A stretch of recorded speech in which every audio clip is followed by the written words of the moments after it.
Eu sou Eduardo Ribeiro da Fonseca, tradutor do Mundo com Vontade e Representação Complementos, e estou aqui com o Guilherme Gontijo Flores, também tradutor da obra Anatomia da Melancolia, do Robert Burton, e nós vamos ter uma conversa a respeito de tradução, de interesses, né, relacionados à tradução, sobre essa questão curiosa, né, de que as pessoas se dedicarem a traduzir obras Tanto tempo, né?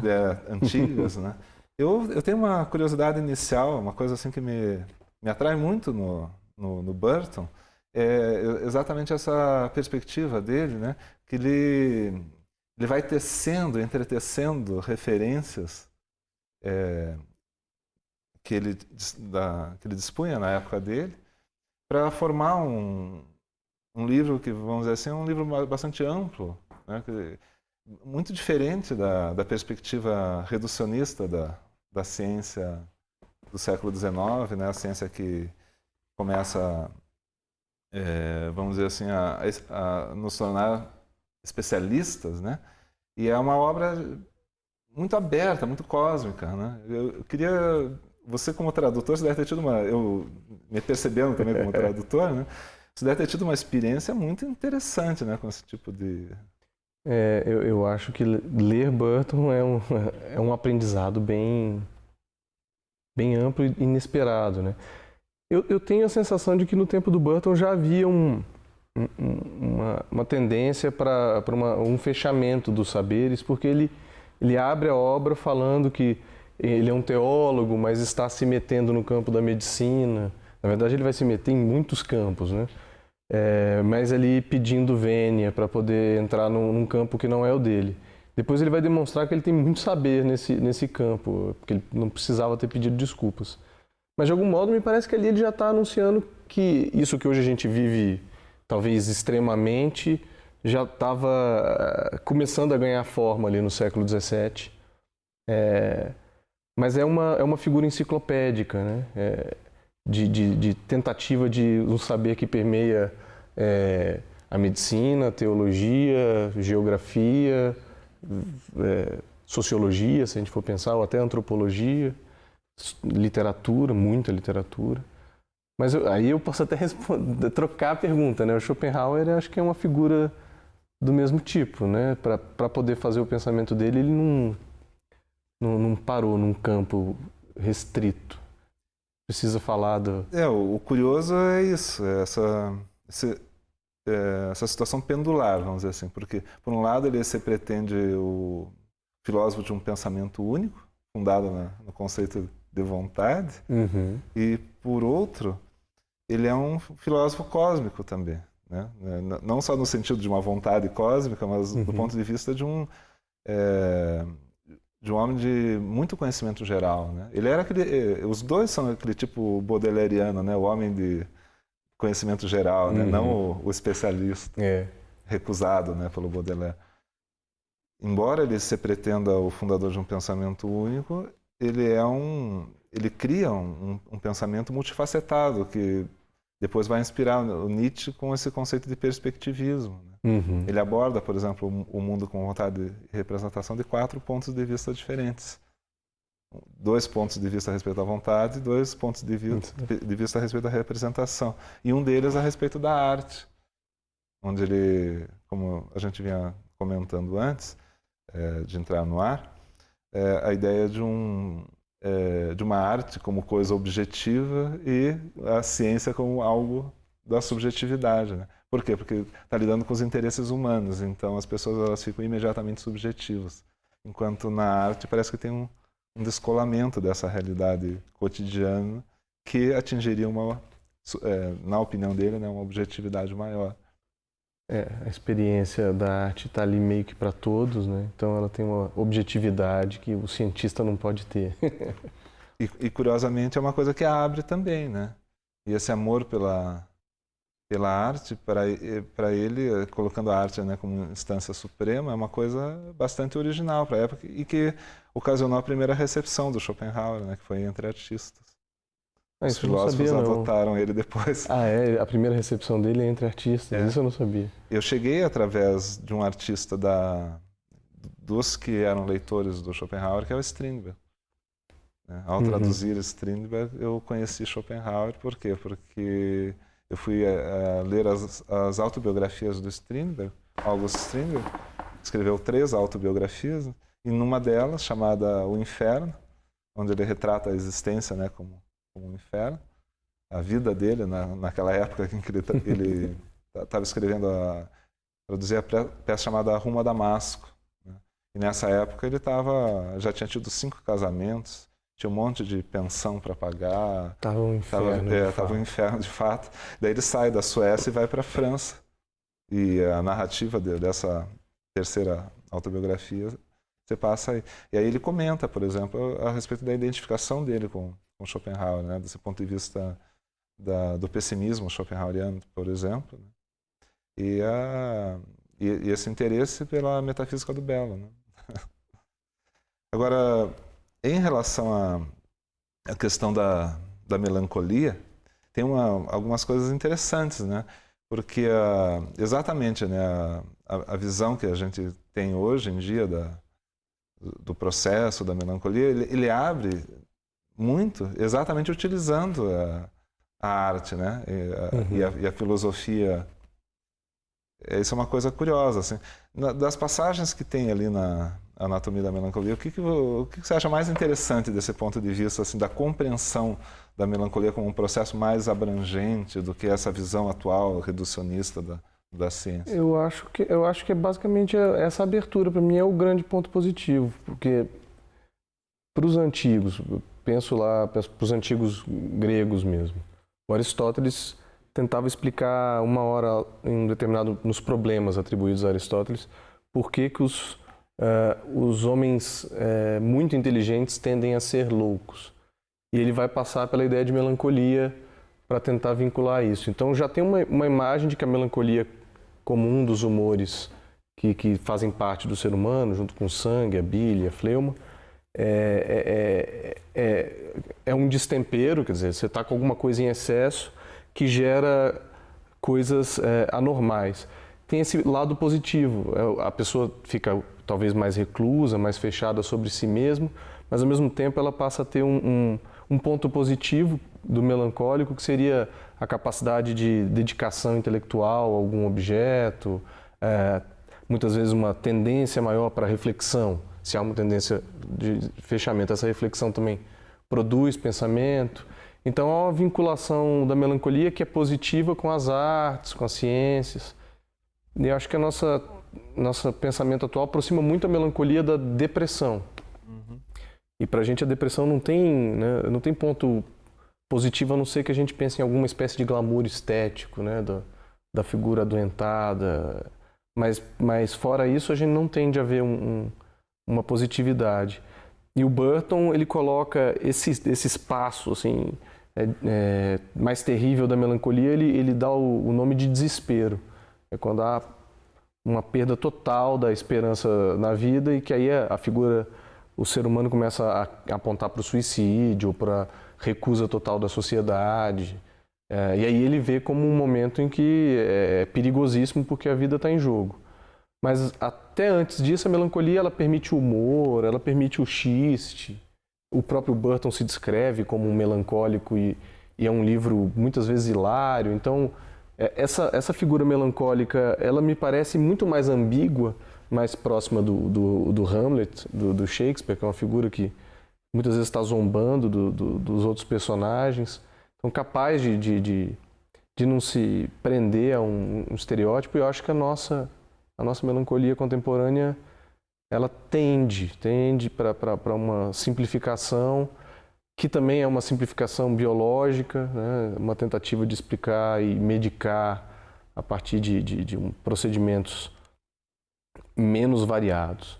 Acho que como a melancolia antiga, ela lida com uma coisa que o cientista não sabe bem. A cura é uma coisa muito interessante, né? Quer dizer, a amplitude da cura... A amplitude da cura é um volume inteiro só para falar de curas, né? Sei lá, quase 500 páginas para falar... Porque cada cura depende de uma possível causa. Pode ser de Deus até a última coisa que você comeu. Deus, diabo, as bruxas, cometas, o clima da cidade onde você mora, o ar. as pessoas com quem você convive, o que você comeu. Então tudo pode ser causa, porque pode ser um destempero que fica entre o psíquico e o físico. Então é tanta variedade que você precisa tentar uma variedade de respostas. Acho que a nossa perdeu um pouco essa... No fim das contas, parece que o ser humano sai mais multifacetado lá do que aqui, paradoxalmente, porque a gente fala tanto de alteridade, diferença no nosso tempo. Talvez pela falta, né? O taoísmo fala isso, né? Que quando o Lao Tse, quando começa a faltar esperança, as pessoas começam a falar de esperança. Pela falta. Pois é, o Baudrillard usa o mesmo argumento para provocar o Foucault. Ele fala que o grande sucesso da teoria do poder do Foucault se dá devido ao fato de que o poder já morreu. Como o poder morreu, é por isso que a gente está falando sem parar do poder, obcecado com o poder. Eu achei uma resposta interessante. Interessante. Pelo menos nos faz pensar, né? É instigante. O Schopenhauer, ele trata essa questão que você estava comentando do ponto de vista assim, da proximidade do gênio com a loucura. Né? Que existe uma zona de transição do artista genial, por exemplo. Ele pensa na infantilidade dos gênios e coisas assim, desse ponto de vista. Porque os extremos da loucura, eles são identificáveis, mas há uma área de contato curiosa, né, que parece perturbar os pensadores. Nesse texto tem um capítulo exatamente sobre o gênio. Né? Eu não sei se está nesse volume ou se está no outro, mas está no terceiro. Está no terceiro aqui. Sobre o gênio. E tem e nesse volume que você estava no volume 1, tem a teoria do risível dele, né? Quer dizer, a teoria do humor dele, daquilo que provoca o riso.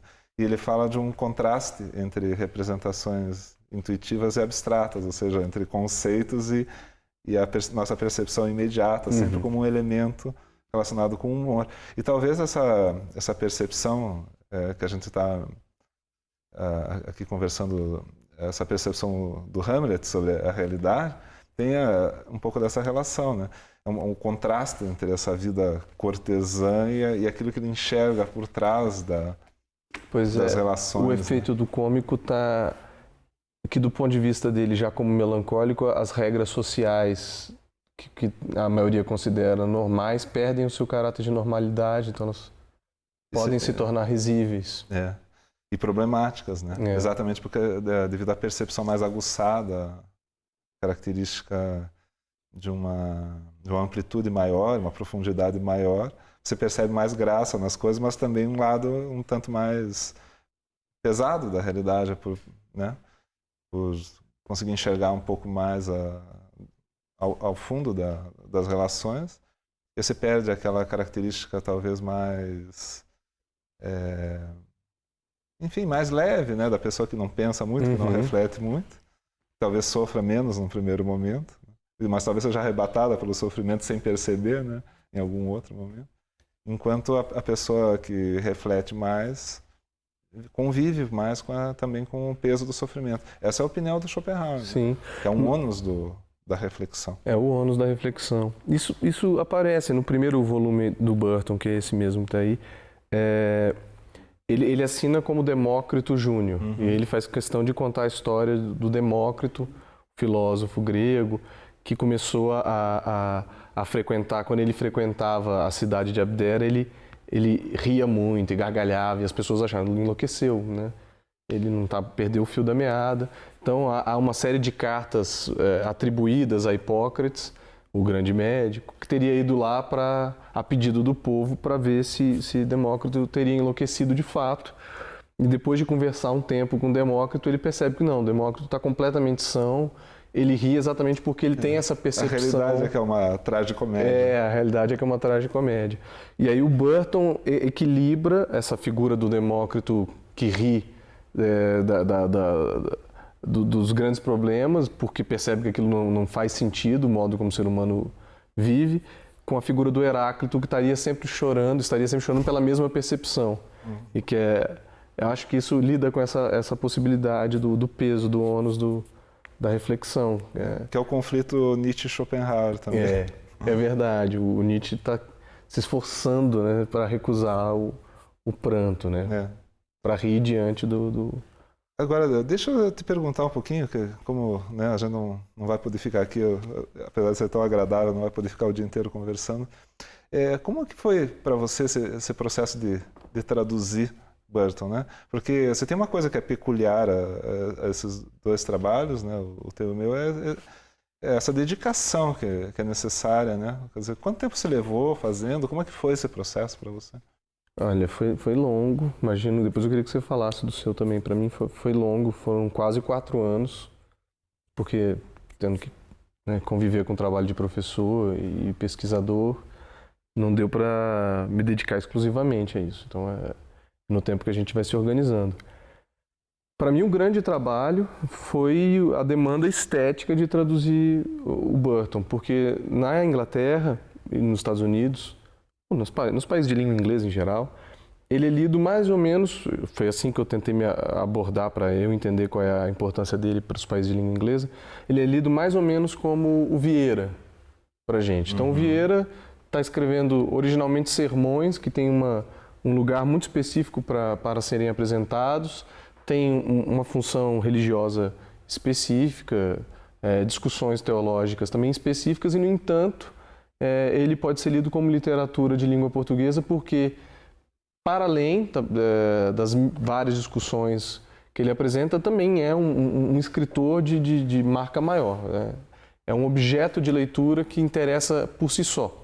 Mesmo que o leitor não seja propriamente católico, quer dizer, pode aprender, pode ter interesse por isso, mas não é a única porta de entrada para o Vieira. A única fonte de interesse. No caso do Burton também, ele é muito lido como um livro que é bom, é bom ler porque é uma escrita poderosa, instigante.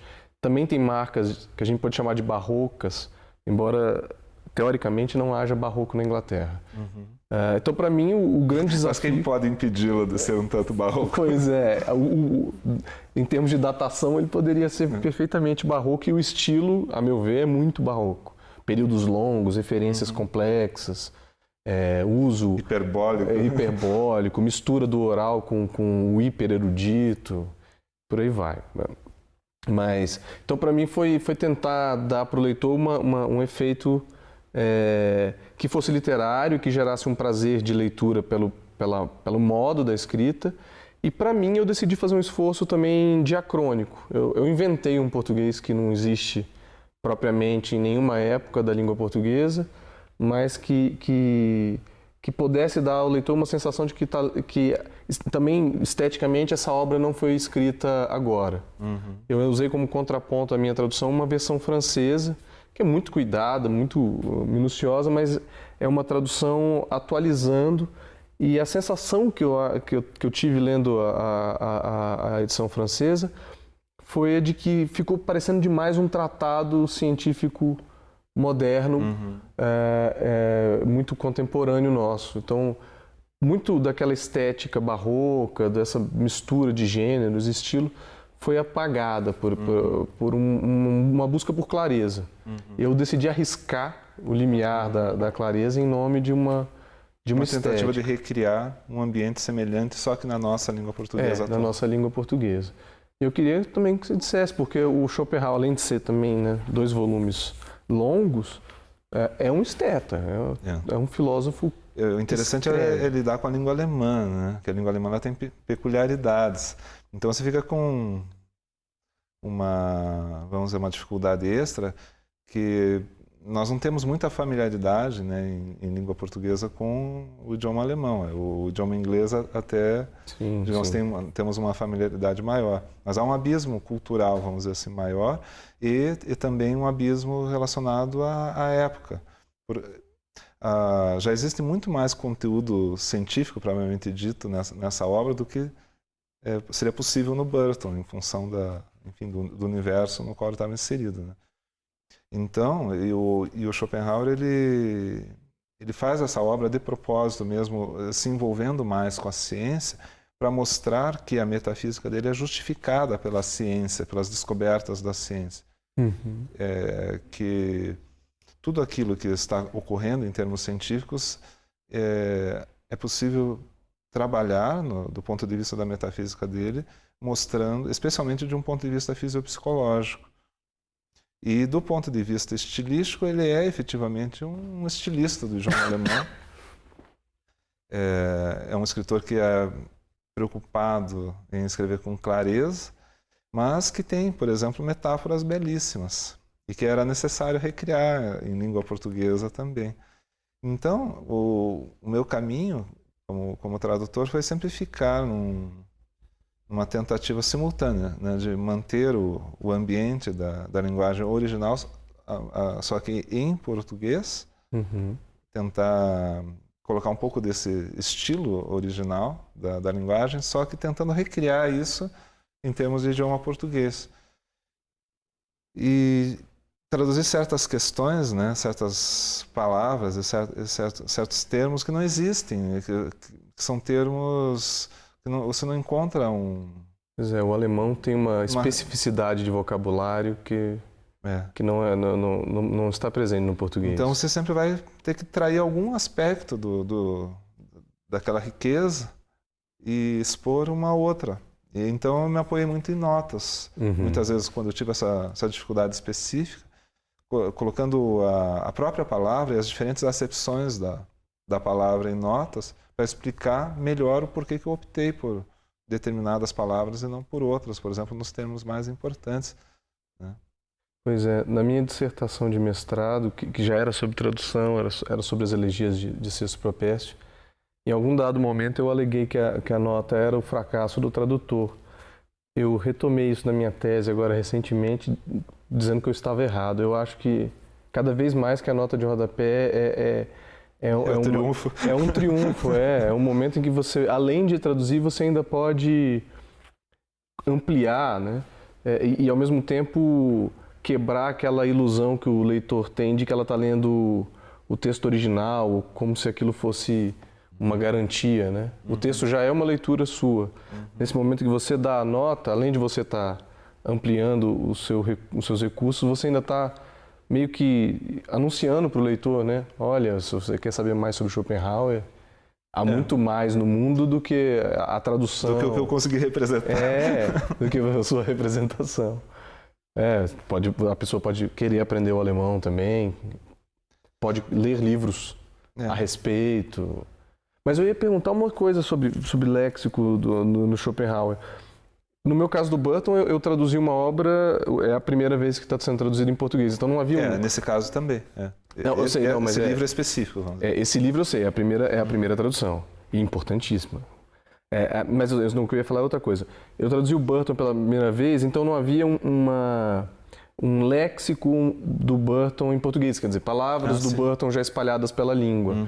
O que você fez com esse vocabulário de Schopenhauer que já existe por outras obras de Schopenhauer traduzidas? Você tentou manter um vocabulário que já havia então, há uma ou discussão não? De tradutores aí, né? Tradutores schopenhauerianos. Há uma discussão e já uma formação de um certo contexto, né?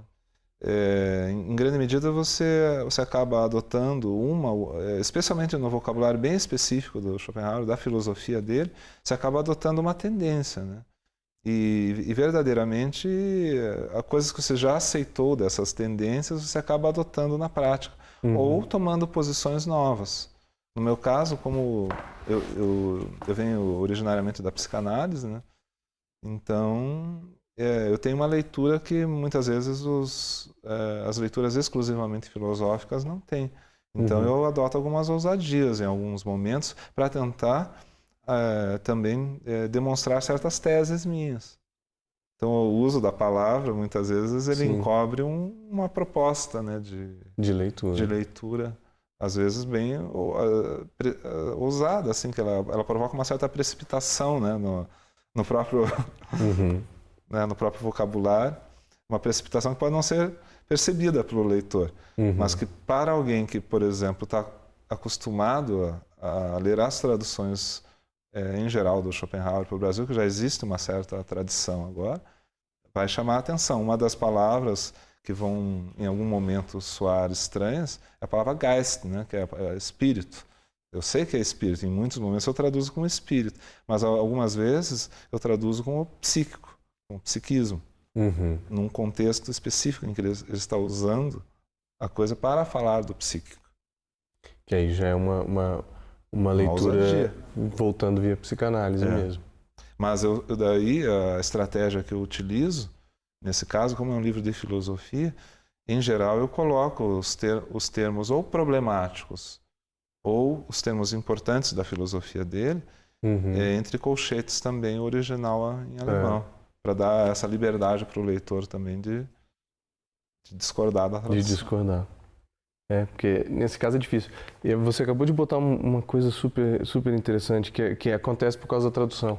Quer dizer, as mesmas palavras, se for pegar, não sei, Hegel, Schopenhauer e Freud, todos da mesma língua, algumas palavras que estão nas obras dos três vão receber tradicionalmente versões diferentes em português. Porque estão vinculadas também aos usos mais Freud específicos. É uma briga, né? Não, uma briga de foice. No Freud é uma briga longa, já longa. Em Nietzsche, por exemplo, tem a questão da vontade de potência, vontade de poder, né? Macht. Aquela história tradicional do super-homem, além do homem também. Então, na verdade, tem toda uma corrente de interpretação que acaba refletindo no termo. Pois é, demanda, é um circuito. A interpretação parte de um termo, de uma leitura do alemão, ela dá uma volta e sugere uma tradução que, por sua vez, já era um circuito, né?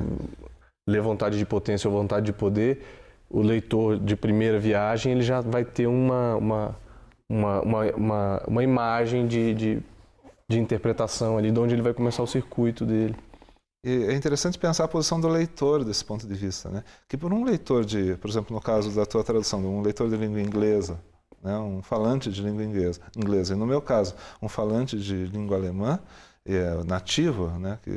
Ele não vai ter essa posição excêntrica da gente, de questionar termos específicos, como o termo Trieb, por exemplo, que é um problema pulsão, no Freud, impulso, né? Traduzido por instinto também. Ele não vai, ele vai simplesmente absorver aquilo como uma palavra do léxico cotidiano dele, que é uma palavra que é usada para muitas coisas. E ele vai perceber que em Freud tem usos específicos. Muitas vezes através do tradutor, né? Não é curioso isso, que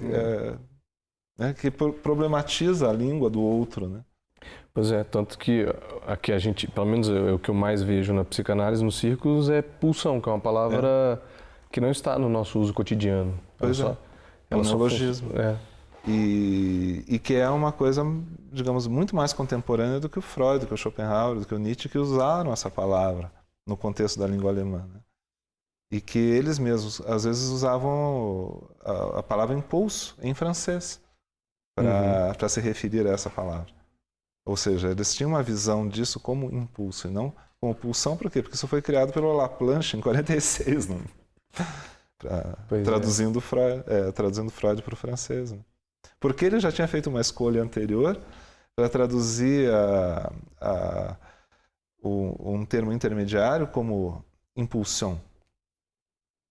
Então ele usa pulsion em função de uma escolha anterior que ele já tinha feito, e não por uma questão lógica, técnica. E ele fala isso no livro dele, Traduzir Freud. Pois é, mas isso se dá um pouco por causa dessa, no caso do alemão, que é o problema que você certamente teve com Schopenhauer, dessa gama imensa de palavras com uso específico, que se você começa, né, tentando tratar o palavra por palavra, você tem um sinônimo para essa, um sinônimo para aquela, aí chega na terceira, na quarta, a gente já não tem mais a palavra. Aí você tem que escolher, ou você repete, ou você cria um neologismo. E um contexto diferente, você já utilizou uma palavra anteriormente, você pode desejar mudar. Pois é. Diante da totalidade do texto. E essa é uma posição difícil, né? Porque às vezes você traduz, não sei se você teve a mesma experiência, mas às vezes você traduz 2, 3 páginas num dia e no outro você traduz um parágrafo. Sim, plenamente. A depender do que está em jogo num trecho, né? O que ele demanda da gente, das soluções ou até das dificuldades de entendimento da passagem mesmo. Muitas vezes a gente entende, mas fica, mas o que está em jogo aqui? Não é? Você precisa falar daí, né? Não é só entender. E a gente tem que perceber o que está em jogo num determinado trecho. Essa descontinuidade do ritmo da tradução eu acho muito interessante. Você ficou angustiado alguma vez com isso? Fiquei. No começo, principalmente, porque eu acho, bom, aí tem uma diferença. Eu já tinha lido uma parte do Burton, mas eu não era um leitor de Burton quando eu comecei a empreitada. E você já era um leitor de Schopenhauer, então acho que você já devia ter muito mais traquejo.